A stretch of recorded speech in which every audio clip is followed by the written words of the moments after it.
வணக்கம். இன்றைக்கி நம்ம சேனலில் இன்றைக்கி நம்ம சமையல் செய்யல. இன்றைக்கி நம்ம மண்ணடுப்பு போட போகிறோம். கழனிலேருந்து மண் எடுத்துன்னு போயிடலாம். மண் நல்லா ரவுண்டாக ஆக்கி அதில் தண்ணி ஊற்றி ஊற விட்டு நல்லா பிசைஞ்சு இந்த மாதிரி திட்டு மாதிரி போட்டுக்கணும்.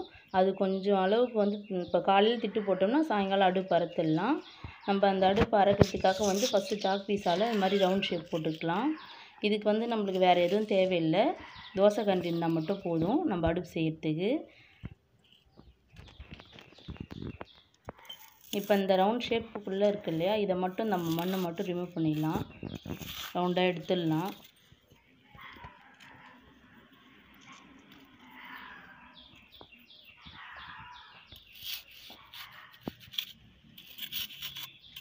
நம்ம இது மாதிரி பானை வச்சும் போடலாம். வெளியில் வாங்கின அடுப்பு மாதிரியே இருக்கும். இந்த மாதிரி கட் பண்ணோம்னா இது ஸ்ட்ராங்காக இருக்கும் பானை வச்சு போடுறத விட. அதனால தான் நான் வந்து இது மாதிரி போடுவேன் எப்பயுமே.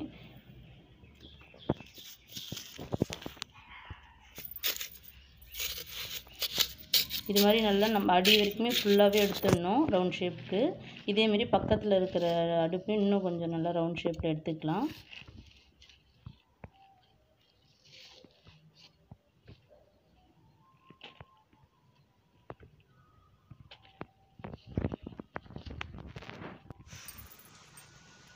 இதுதான் வந்து பார்த்து எடுக்கணும். ஏன்னா விறகு வைக்கிற இடம் வந்து மண் வந்து கரெக்டான ஷேப்பில் எடுத்தோம்னா தான் விறகு அடுப்பு நம்ம விறகு வைக்கிறதுக்கு தீ ரெண்டு பக்கம் நல்லா போகணும்.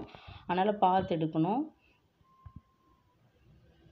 மேலே இருக்கிறதும் நம்மளுக்கு வீரல் விடக்கூடாது. அதனால் வந்து கரெக்டாக எடுக்கணும் பொறுமையாக. இது மாதிரி விரலை விட்டு கூட எடுத்துக்கலாம். ரெண்டு பக்கமும் நல்லா விரலை விட்டு பொறுமையாக கரண்டியால் தள்ளி எடுத்துக்கலாம்.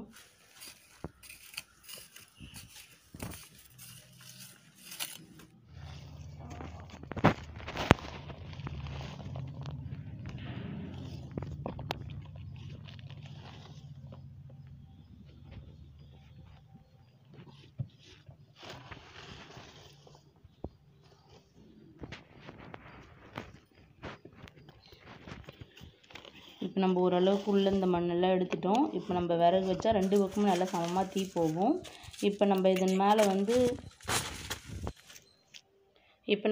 பாத்திரம் வைக்கிறதுக்காக வந்து இதில் வந்து கட்டி பிடிச்சி வைக்க போகிறோம். நாங்கள் கொம்மை வைப்போன்னு சொல்லுவோம் கிராமத்துலலாம். அது வச்சா தான் நம்ம மேலே வந்து பாத்திரம் வைக்க முடியும். அப்போ தான் நல்லா காற்றோட்டமாக தீ எரியும். உங்களுக்காக நான் கட்டி பிடிச்சி வைக்கிறேன்னு சொல்கிறேன். ஏன்னா அப்போ தான் உங்களுக்கு புரியும். இப்போ நம்ம வந்து இதை நல்லா தண்ணி தெளித்து ஃபுல்லாக நல்லா ஃபஸ்ட்டு தீத்திக்கலாம் நல்லா உள்ள வரைக்கும். அப்போ தான் அடுப்பு வந்து வீரல் விடாமல் இருக்கும், நம்மளுக்கு ஷைனிங்காக இருக்கும். இப்போ இது மாதிரி வந்து மண் நல்லா பிசைஞ்சிட்டு இது மாதிரி உருண்டை பிடிச்சி கொம்மை வச்சுக்கலாம்.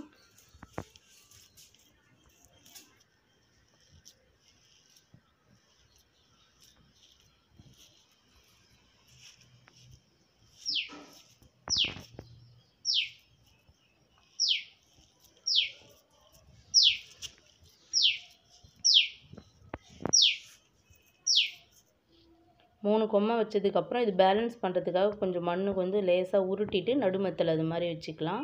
அப்போ தான் அந்த கொம்மை வந்து உடையாமல் இருக்கும், அந்த கட்டி வந்து நம்மளுக்கு. இது மாதிரி நல்லா மண் தண்ணி தெளிச்சிட்டு அடுப்பு சுற்றியும் வந்து ஷைனிங்காக வரதுக்காக நல்லா இது மாதிரி தண்ணியாக மண் நல்லா அப்படி அடித்து கையால் தீத்தி விட்டினே வந்தோம்னா நம்மளுக்கு அடுப்பு இன்னும் ஸ்ட்ராங்காக இருக்கும். விறகு வைக்கிற இடத்துலையும் நல்லா வாப்புறம் வந்து ரவுண்ட் ஷேப்பில் வரணும்னா நம்ம இது மாதிரி நல்லா தண்ணியாக பிசைஞ்சிட்டு தான் மேலே பூச போகிறோம். இது மாதிரி உள்வாட்டமாக வச்சு நல்லா பூசணும். நம்ம இந்தாண்ட சைடும் இப்போ கொம்மை வச்சுக்கலாம். அது மாதிரி நல்லா உருட்டிட்டு வைக்கணும். இப்போ பாருங்கள் நம்மளுடைய அடுப்பு ரெடி ஆகிடுச்சு. தண்ணி தெளித்து நம்ம திட்டு மாதிரி இந்த அடுப்பு வந்து இப்போ எவ்வளோ சூப்பராக அடுப்பு போட்டுட்டோம் பாருங்கள். இப்போ நல்லா இது தண்ணி இழுக்கணும். ஒரு 3 மணி நேரம் 4 மணி நேரம் நல்லா வெயிலில் தண்ணி இழுத்ததுக்கப்புறம் இது மாதிரி மாட்டுச்சாணம் எடுத்துன்னு வந்துட்டு இதில் வந்து வெறும் மாட்டுச்சாணம் மட்டும் நம்ம முழுகக்கூடாது. இதில் வந்து நம்ம இந்த அடுப்பு போட்டோம் இல்லையா, அந்த மண் கொஞ்சம் கூட போட்டுக்கலாம். அப்போ தான் வீரல் விடாமல் இருக்கும் நம்மளுக்கு.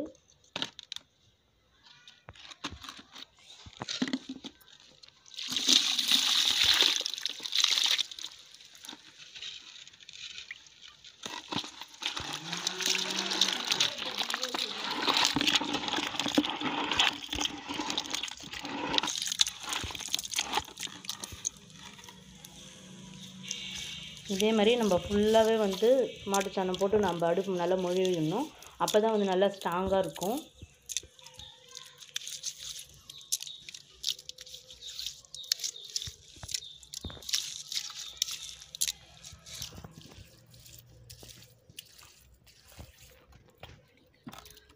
இப்போ நம்ம அடுப்பு ஃபுல்லாகவே இது மாதிரி மொழிகிக்கலாம்.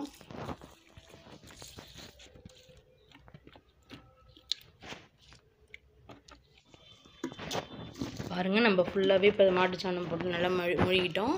இப்போ வந்து ஓரளவுக்கு நம்மளுக்கு அந்த தண்ணி இழுக்கட்டும். ஆனால் நம்ம வந்து அன்னைக்கே பற்ற வச்சிடணும் ஈர அடுப்புலே.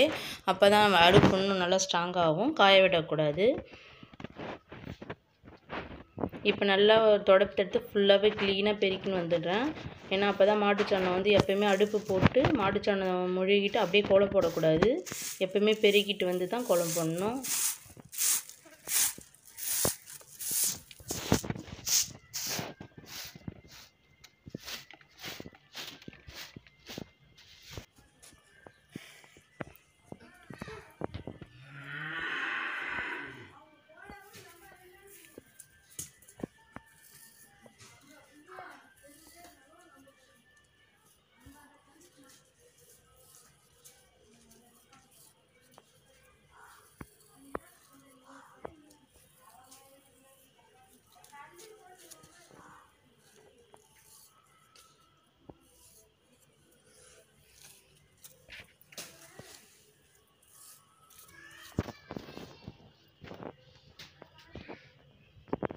நான் எப்போவுமே அடுப்புக்கு முன்னாடி வந்து தாமரைப்பூ தான் போடுவேன். ஏன்னா அது லக்ஷ்மிகரமாக இருக்கும்ல, அதனால்.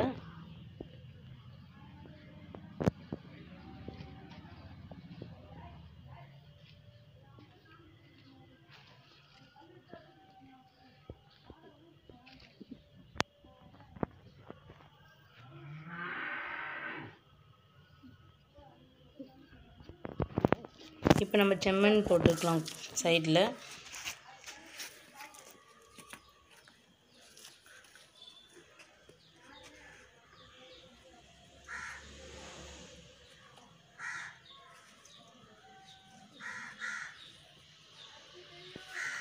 அடுப்புக்கு பின்னாடி எப்போயுமே கோலம் போடணும். எங்கள் மாமியார் சொல்லுவாங்க, அடுப்புக்கு பின்னாடி எப்போயுமே லக்ஷ்மிகரம் வரணுன்னா அடுப்புக்கு பின்னாடியும் ஒரு கோலம் போடணும்னு சொல்லுவாங்க. அதனால் நாங்கள் எப்போயுமே அடுப்புக்கு பின்னாடியும் போடுவோம், முன்னாடியும் போடுவோம்.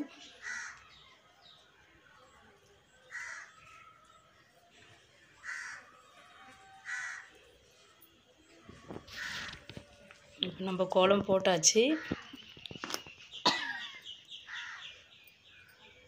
இதுக்கப்புறம் வந்து நம்ம வீட்டில் வந்து நான் மல்லாட்டை முடிச்சு வச்ச தொழுமும் வச்சுருக்கேன், ஈரடுப்பாக இருக்கிறதால. இப்போ வந்து நம்ம வந்து குங்கும மஞ்சள் வச்சுக்கலாம்.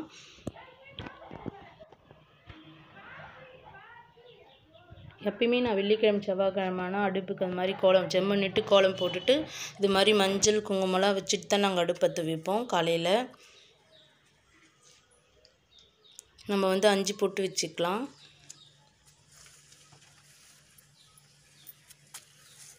இப்போ வந்து இது வீட்டில் உரித்த மல்லாட்டை, நம்ம வேர்க்கடலை இருக்குல்ல அதனுடைய தோல்.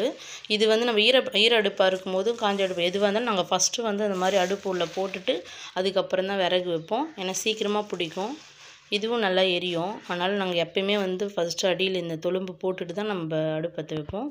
இப்போ பால் ஊற்றி வச்சுக்கலாம். நம்ம புது அடுப்புன்றதால ஃபஸ்ட்டு கற்பூரம் வச்சு பற்ற வச்சுக்கலாம்.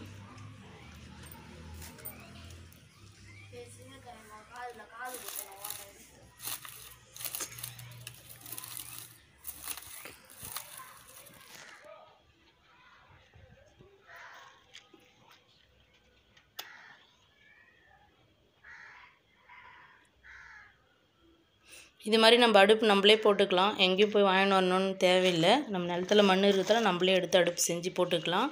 இப்போ பாருங்கள், நம்ம பால் காய வைக்கலாம். இந்த வீடியோ உங்களுக்கு பிடிச்சிருந்தா லைக் பண்ணுங்கள், ஷேர் பண்ணுங்கள், சப்ஸ்கிரைப் பண்ணுங்கள்.